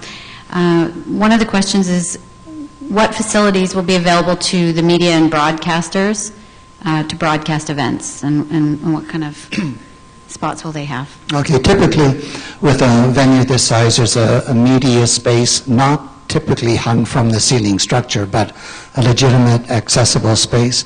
And I usually, for a facility like this, have a space that's at least 60 to 80 feet long along the top of, the top of the sitting bowl. In addition, there are usually interview rooms and spaces on the event floor as part of the pre- and post-game interviews. So media space up top and meeting and multi-purpose below. Okay. And yes, go ahead. And one more. It's asking, will the event center be open to public for ice rentals as the Gardens is now? You want to take that? So the answer to that is yes, but understand it's not likely to be available for a regular event, a regular time. Like, so if I have 8 o'clock Saturday mornings, I may not always get 8 o'clock Saturday mornings. I would get bumped if there's an event that's going to come in and get pre-scheduled. Likely, however, those are going to get done well before, so you know well in advance that, we're not on Saturday morning at 8. The community needs to understand, though, that a spectator facility is about bumps and seats, it's about event nights, and really trying to get as much entertainment and paid activity into the building as possible. So there will be ice available, but it's not like a community hockey rink where you can depend on having a fixed schedule. It really is opportunistic when the time is available. Okay, yes, sir. Good afternoon. My name is Bill Bass. I spent 25 years working at Fort William Gardens. So I'm going to ask you a question from a slightly different perspective than you're used to getting, and that's from the staffing perspective from a building. And my question is this. In your consideration for a site for a new building, what consideration, if any, has been given to choosing a site that will allow you to design a building that will be functional for the staff to work in. For example, adequate storage, proper loading docks, and other support spaces for staff. And the reason I ask that question, you've referenced the K-Rock Center in Kingston a number of times this afternoon. I had an opportunity to tour the K-Rock Center 2 years ago with the staff. Beautiful facility from a spectator perspective, won lots of awards from an energy conservation perspective, but the staff were quick to point out to me the shortcomings with respect to adequate storage and the support areas they need, such as loading docks, et cetera, because the building is closed in on 4 sides by city streets, not unlike the site that we're proposing on Water Street. So again, I would just ask that what consideration, if any, has been given to choosing a site that will allow you to design a building that will be functional for the staff. Functionality is absolutely critical to the building, and it goes beyond staff because that's just part of the multi-purposeness of the facility. I show K-Rock up here because it's an example of a downtown site. Not all the projects I show are ones that I've been involved in. I was involved in the design competition for that project. We just didn't get awarded it, but I can tell you that the K-Rock site appeared to all of us to be undersized. It's significantly smaller than the downtown site, and one of the huge problems with that site is loading, because the loading dock is perpendicular to a very small street, and quite frankly, that building needs about 30 to 40% more site to make it work as a downtown site. That flexibility, that multi-purposeness, that functionality is critical to the success of the facility. It has to happen to staff. It has to happen to performers coming into the building, not simply the teams coming into the building. So it's a critical piece for all 3 sites, and we are taking that very, very seriously. Thank you. Still think it's over there. Okay. Hi, my name is Bill Horty. I have a couple quotes here. The first one's from Thunder Bay News Watch on March the 4th, 2012. The public has to make this decision, not the council, not the mayor. We're going to take the advice from public on this one. And that was from Mayor Keith Hobbs. And the second quote is, clearly the downtown site we see as a great opportunity if we can do it without having to acquire more parking. And that was said by Mr. Commisso, and that came out of the Northern Ontario Business News. Thank you. Thank you. I'll respond to both of those. The decision as to where this goes is up to council, so how council wants to make that decision is their choice. And our role in this is to do the due diligence so that the question being put to council is the most informed question out there.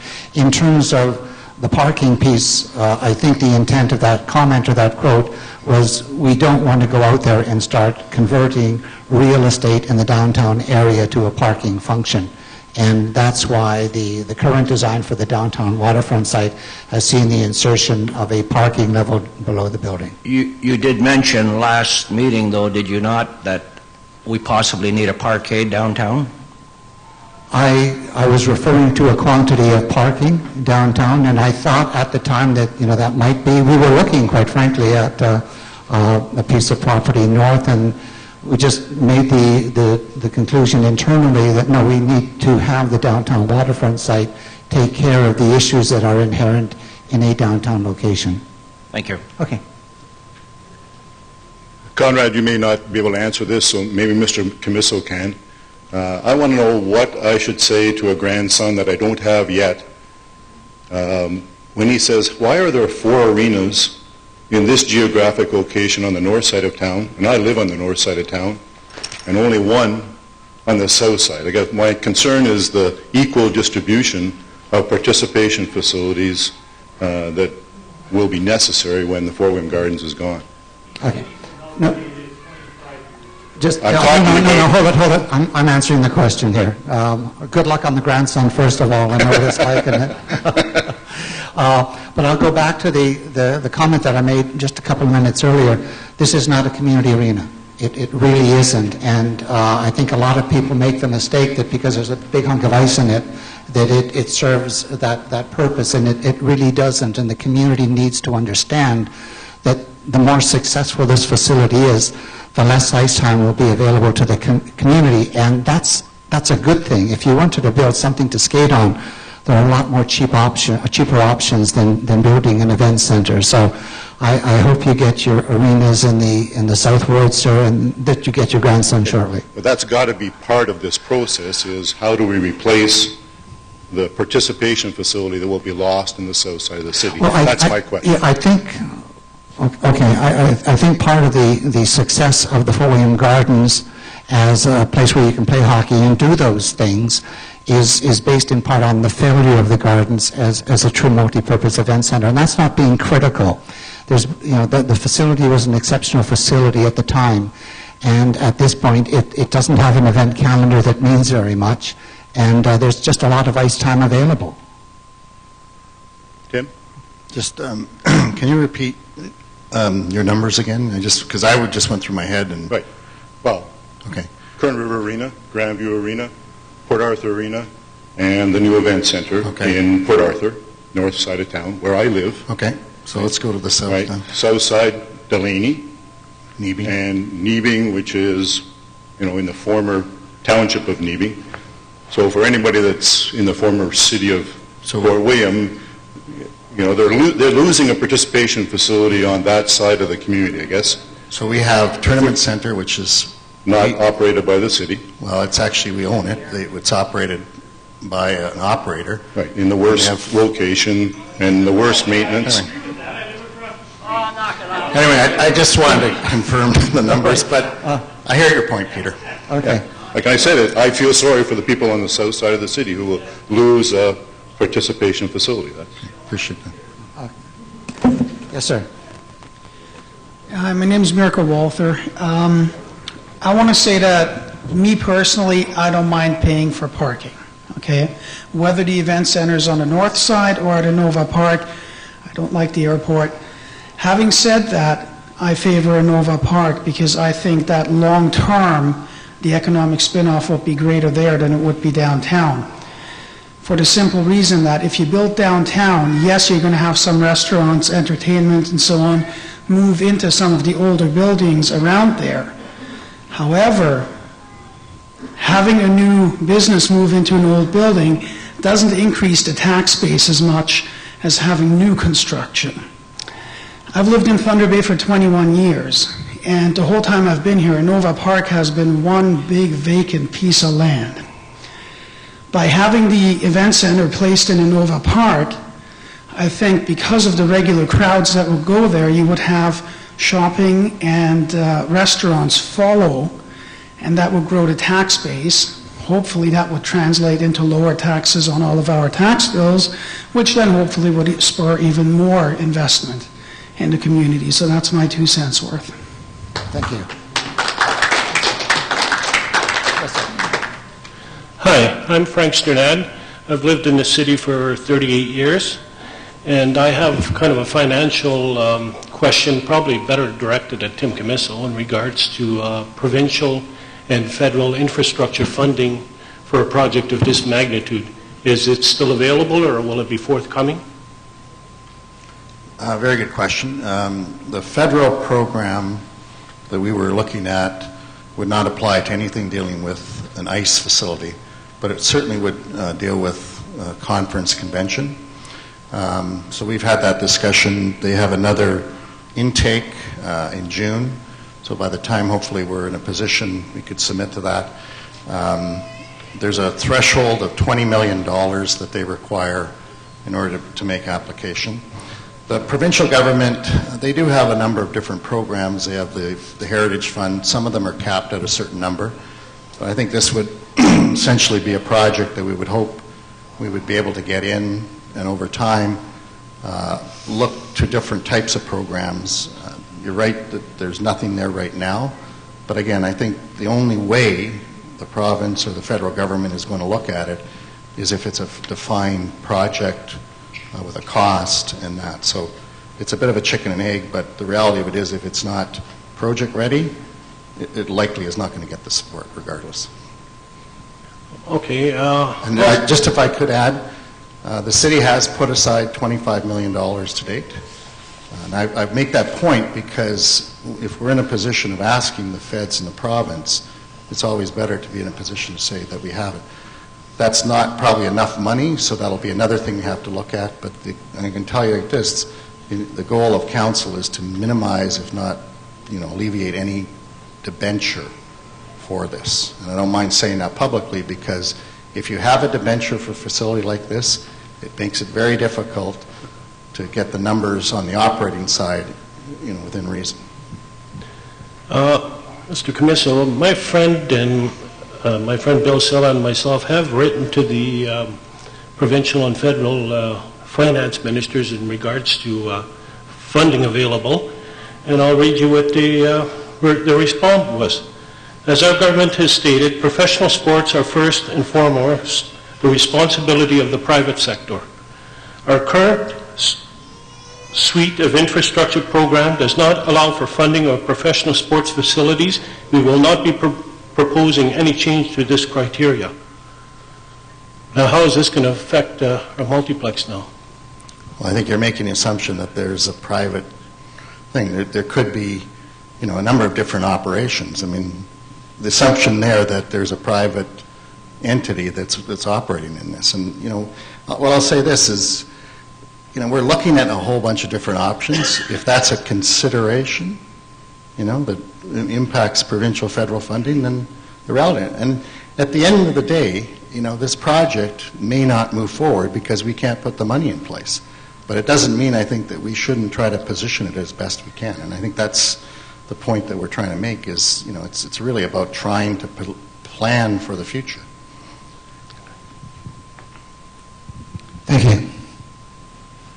Yeah, I want to make a comment first on one of Ron's comments that Innova Park is in a sort of isolated area. Innova Park is within 5 minutes probably of the city's 3 biggest employers, the hospital, the university, and the college. That's number one. And on your footprints, you say the downtown is 3.1 acres. How much of that 3.1 acres does the city own now, and how much does it have to go to purchase? And Innova Park, how much of that is in the city hands and they own right now? I'll answer the question. It's all city land. In terms of the 2 sites, the downtown, the city owns the street, the city owns the block. I believe the city owns a block, doesn't it, between Cumberland and Water, and okay, it's maybe a small parcel, but primarily. So is that price to acquire? So that will be factored into the equation. The numbers that I was putting up there is our estimate of that total land value, that 3.1 acre parcel. Okay, but that's not a definite number. We don't know what it's going to cost to purchase that and to move the hydro substation. The moving of the hydro substation and any infrastructure upgrades or requirements will be factored into the price for each of them. Those numbers are not meant to be total site numbers. They're simply a real estate estimate in terms of the value of that land right now and the size. And certainly for the downtown site, we wouldn't accept a notion where if there's a small piece that's owned by others, we wouldn't let that interfere with our recommendation in terms of whether it's appropriate or not, because that's not a defining element. The big piece, I think, on both Innova and downtown is going to be the infrastructure improvements that are associated with those. They're significantly different, but they're there, and that needs to be factored in as How a much project cost. of the 27 acres at Innova does the city already own? City owns all of it. Okay. Yeah. So it's not an arising cost. We already own it. That's fine. Yes, ma'am. Hello, Susan Cooper-Rochon, Chairperson for the Waterfront District BIA. I believe my question is for Alan Lloyd regarding parking.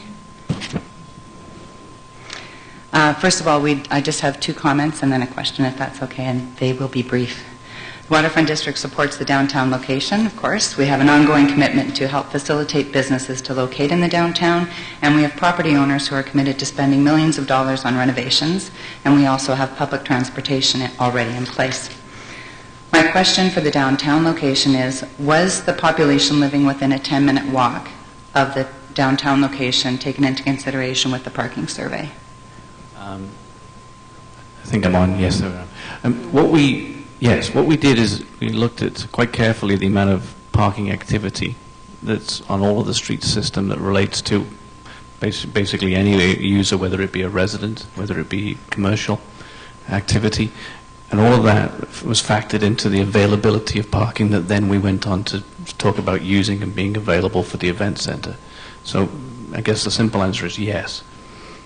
So you did take into consideration the people that would walk within that large area. That's more my question. No, I probably wasn't clear. Yeah, so actually we did. The table with the big yellow thing on that I showed that was very complicated, it had lots of sort of percentages, if you like, that deal with how many people come by car that they drive, how many people per car. What we also had in there that was different between the airport and the Innova site and downtown was how many people come by transit, possibly, and then also how many people may come by another means, which will be a walk, for instance. Okay. And it's a population, that, it's a small percentage, but it's a difference between the different sites. Thank you. Yes, sir. Hi, my name is Michael Sabota. I think I have a question for you, Ron. At the open house at the end of February, there was an operational figure put out to us that suggested a possible $900,000 annual operating deficit. Has that changed in any of the economic development plans since the February 29th open house? And it was suggested as a possible operational deficit for any of the sites. I guess the answer to that is no. I also don't recall saying that number because I haven't even developed the number yet. It was on one of the slides. I don't know if it was yours or I don't know if it was yours, but it was on one of the slides. Hang on. The answer is no, because we're not really there yet, but I'll let Mr. Camiso address the question too. Okay. Just in the report that we did for the P3 application, which was done really about this time last year, there was some different options. $900,000 was in that report, but that's not Ron's work. That was a previous financial consultant. So, but one of the things that I think you're certainly going to see with the work that Ron will do, he will model that and put an estimate. Okay. I may have been wrong, Mr. Camiso, it may have been you, because what I remember hearing were the current operational deficit of Fort William Gardens, I think, is somewhere around $600,000. I think the operational deficit of the community auditorium is somewhere around $600,000. Those figures came out at the February meeting. Okay, next question. Second question is, in the economic development considerations, how many of the scheduled event days are related to hockey, ice time, hockey time? Under the scenario where there is an American Hockey League or Ontario Hockey League franchise, the number would be kind of 36 OHL, 41, 42-ish, depending on exhibition games for American Hockey League. That would generally comprise anywhere from 40 to 60% of the arena bowl events. Right. Okay. On the event center conference side, there could be as many as, hundreds, given that in some cases 2 or 3 meetings are happening concurrently. Right. Right. So those would be actually saved for games. What about a practice? What about any other usage of ice? By any of these semi-professional or academic teams? So generally what would happen is the team would have their nights reserved and then they'd play the games. In the afternoons or the mornings, depending upon what they're doing from a travel perspective, they're going to use their game ice for their practice ice. Okay. If, however, there is an event that's going in, the team will get bumped and they'll go and play in another facility that's got ice. Hi, I'm Jim Camuzzi, and I'm the Vice Chair of the Downtown BIA, so obviously I'm very biased on the downtown site. One of the questions I ask for the parking is, at what point do we take into consideration the private parking and the people that are offering their parking facilities to accommodate the downfall? That's one question. At what point would we consider that? At what point are you going to start conversing with the downtown parking lot, the people that own the property that are willing to allow the facility to use this for parking for events? It's an interesting question. What we haven't done is selected a site, and so I guess the easy answer to that would be after a site selection, if the downtown site were the one that was going to be chosen. What we've been careful in this analysis to do is to not make any presumptions that a third party, a private enterprise, private owner might say, I didn't want you to do that, therefore what we're saying here is not going to be accurate because of someone's opinion later on. However, what is quite clear, whether it's informal or formally done, and this happens at any event center as you go into these sort of downtown complex environments, is that people put their cars all over the place. And they do that because they have access to a lot that they can use. They may be a business owner or an employee that just leaves the car in the parking space that they've been using all day and goes to the event center. Equally, there might be people say, I can make a few dollars, come into my lot, give me some money, I'll look after your car, and off you go. So some things can happen informally, or there can be a formal way to deal with it, and that's something that we'll look at later on. But I think logically, any formal discussions would be later. Okay. Thank you. Now, my next comment is into what is happening into the economic surge into the downtown area. In the Source this week, there was a negative article written about how the downtown core has become a ghost town, and you almost imagine tumbleweeds going down the street. I can tell you for certain that we have people that are investing in this downtown core. We have companies moving in. We have the Lakehead University PACI campus that is going to house students. We have the sixth floor of the James Whalen building that is going to have another 50 research and scientists coming in. We have 3 floors of the Whalen building that are going to hopefully be filled with IT companies and mining companies because of the fast growth that we are expected in this area. My question is that it is not just a nice hockey rink or a nice surface, that it's an event center. Have you taken into consideration that the event center in the downtown core would be on Lake Superior with one of the greatest jewels of Canada, the Sleeping Giant, at the very base of this facility? Has that been taken into consideration?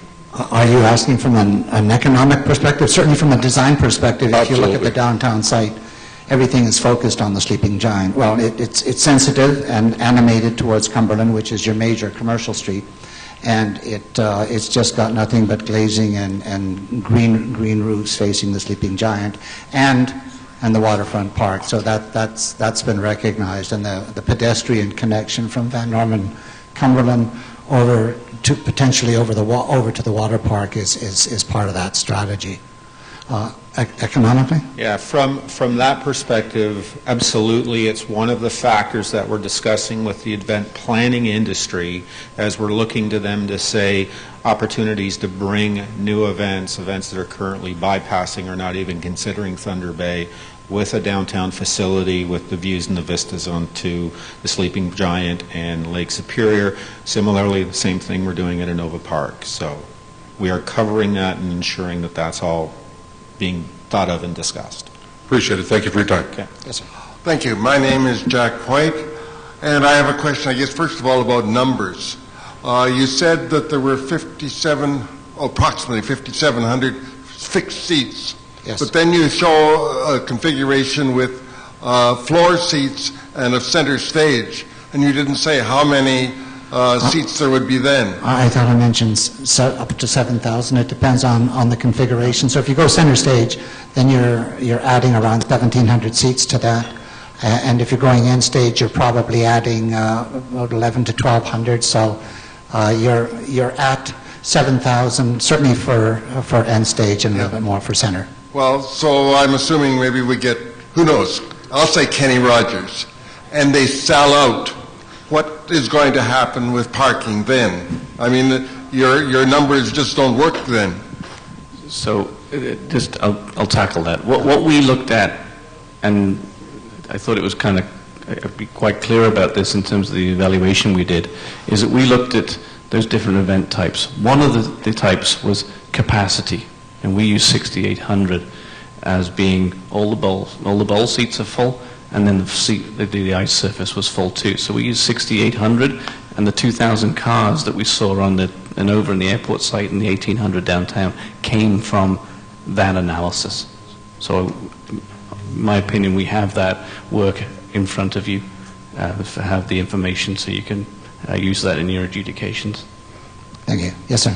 I'd be interested in understanding the synergy between a downtown location that's right beside the waterfront development, where there's hundreds of millions of dollars being spent. It's a destination for like national events, regional events. If 40% of the facility is an event center, how does that play into that location relative to the independent location? So I think when I was talking on the economic impact and the development potential that spawns from a downtown location, and talking about municipalities and how these things work to be able to generate that type of development impact as part of a broader master development plan, that's not kind of just the arena, it's a bunch of things. Well, I think the waterfront site has the makings of those bunch of things with the park, with the arena, with the development that's happening in the park, with all the other things that we're hearing about what the BIA is doing. All of a sudden now you've got the makings to be able to facilitate, substantial development, redevelopment within it, which is why I conclude in the short term there is a high potential for development impact, and in the longer term there's also potential as well. Thank you. We've got two questions here, two individuals here and two here, and that will be it, and because the consulting team needs to take a break for a bit. Yes, sir. Okay, thank you, Mr. Boychuk. I'll try and be a lot quicker this time. I'm pretty emotional about this, as you can probably understand. And I do have nothing to gain from this. I'm just doing this as a public citizen to maybe help this community. But anyways, my observation is this. I recently had a cup of coffee with former Mayor Jack Masters, and his comments, and he's a very well-respected individual in this community. This has to be a Thunder Bay decision. Now, I know the business people of downtown South Ward wanted the rink there, and who could blame them? And the business people of the North Ward want it there. Who could blame them? If I had a business, I'd want it there too. But this has to be a Thunder Bay decision if we're ever going to unite this city and be one.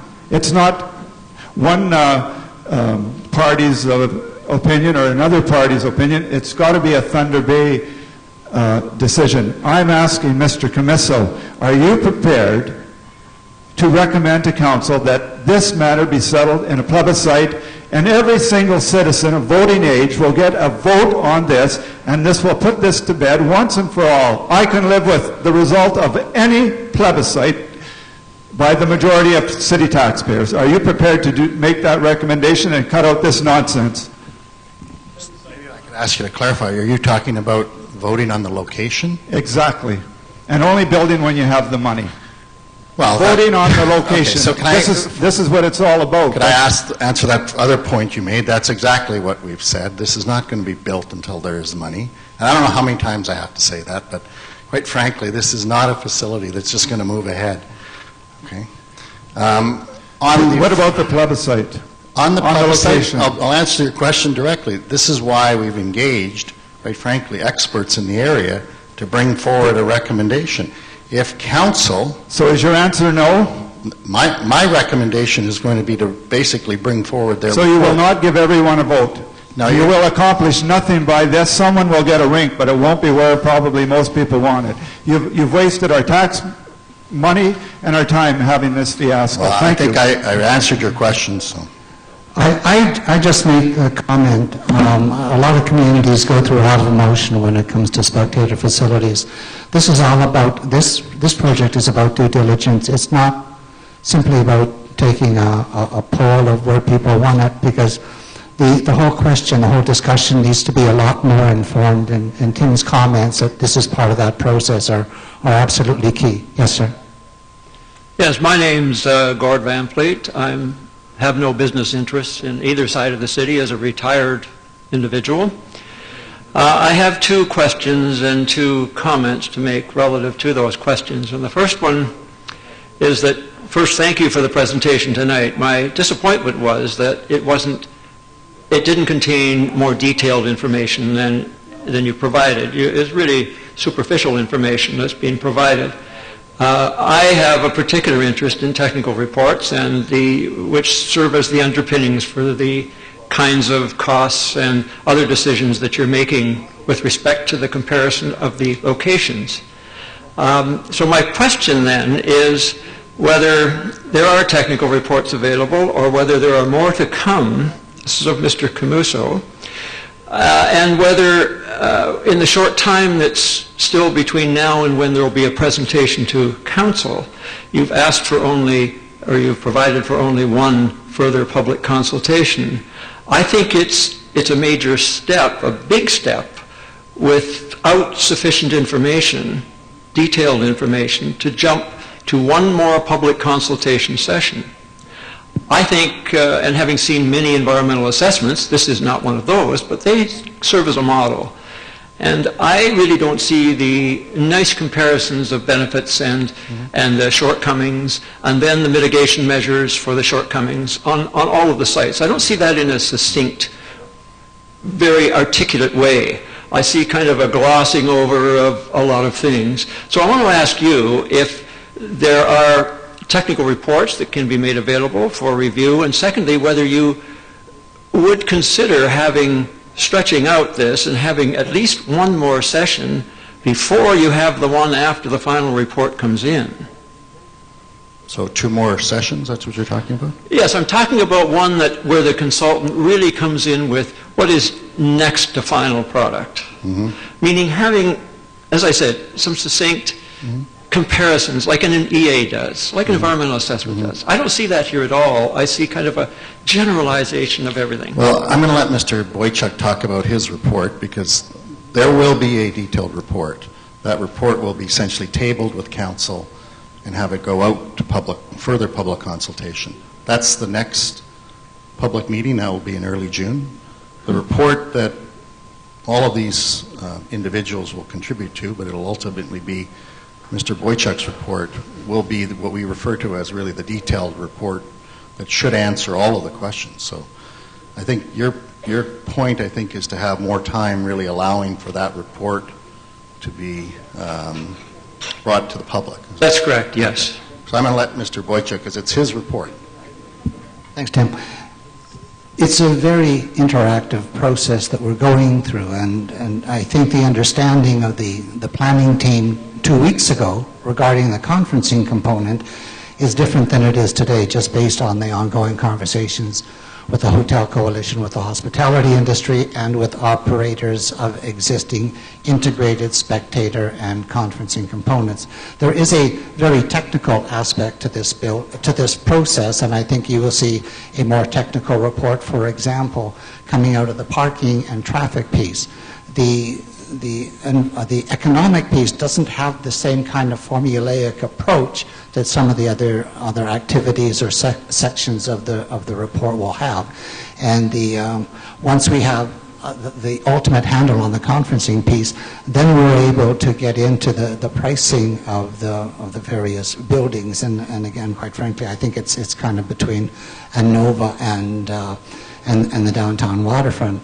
You're correct in your statement, but we've been on this project for 3.5 months, starting at Christmas, starting in the new year, and that's a very short time in which to be developing both the program, the components that go into the building, and specific designs for 3 sites to try take full advantage of each site. So the final report will have a technical component, and we have environmental stuff that we need to do, environmental impact studies that are part of that, and an infrastructure assessment that's part of that.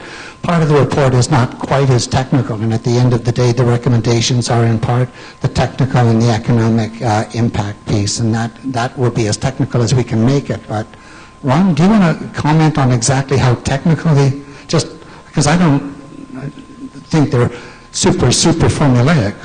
No, our report will go through, and then it'll identify, on a business case perspective, our assumptions and the rationale for those assumptions that say, this is why we think an American Hockey League franchise or whoever is going to have 41 games. And this is how we think they will pay rent into the facility, and how many people will show up and why, and how much they'll spend on food and beverage, and where we're going to get money from naming rights and suite rentals and all that other stuff.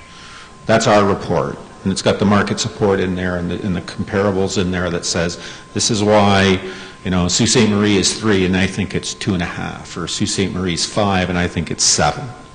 It'll give that rationale. Others may be interested in that financial analysis. My expertise and my interest is primarily in the infrastructure component of it.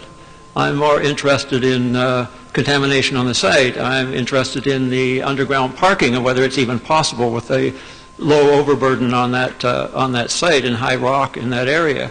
I'm interested in the traffic patterns. I'm interested in all of that information, some of which you've given tonight. But as Alan had said, the analysis isn't complete. So what I'm really asking Mr. Camiso is, would you recommend to council that there be an extended time? It doesn't have to be long. It doesn't have to be in public consultation, but an extended time for review of those reports, and make them available upon request that we can come in and look at them, so that there can be meaningful input on those aspects. So one of the things that we are not dealing with, quite frankly, is a deadline. I mean, so that could very well be a case. I think you're going to see a detailed report. I think you're going to see traffic, parking, financial, business case, costing of the project broken down by different elements. True Grit, we haven't really talked about. They're doing the full site analysis in terms of environmental, and that'll certainly be a component. My guess is we're talking probably a report in the 100+ range when you add it all together. So I agree, that takes some time to digest. And the only timing issue we have, quite frankly, is whether we want to submit something again under the federal program. But if we feel, and obviously if we feel that there's a need for more time, that'll certainly be something that we can put forward. Good. Thank you very much. Thank you. Last question. I'm Dennis Bizet. I'm a retired businessman in Thunder Bay. My question is along the same lines in terms of reports that will be available to us. I'm more interested, though, in the economic impact to the surrounding businesses and the economic impact to and therefore the city's economic impact as a whole. And will that be in sufficient detail that we can take that and study it so that when the recommendations are made to the city saying that this location is going to cost X number of dollars, we, the citizens, can look at it and say, yes, but these are the benefits that are going to be accruing to the merchants of the area. These are the benefits that are going to be accruing to the city because the merchants in the area are going to be doing this, or we will attract more in the area, et cetera, et cetera. I'm just wondering if that is going to be specifically laid out. My shortest answer ever, yes. Okay, and that's fair enough. Short answer is fair. Okay, just 2 comments on the project itself. It is my understanding that all 3 locations have approximately the exact same components. Is that correct? The same number of seats in the bus bowl, that's the correct. same number, give or take a few pennies. You mentioned something about downtown one having to go off-site for administration. Other than that, they are all exactly the same. That's correct. Okay. One other comment, if I may. On our questionnaire that you've handed out looking for responses, question 5 is ranking the various components of the matrix. Will the input from the citizens that have attended these meetings form the absolute basis for the determination of the ranking of these items in the matrix, or will they have an influence on the committee that is going to rank the matrix? The matrix is ranked by the consulting team. It's only being ranked by the consulting team. We've had response in the first questionnaire, and based on that response, we looked at a variation in the weightings of each of the global categories.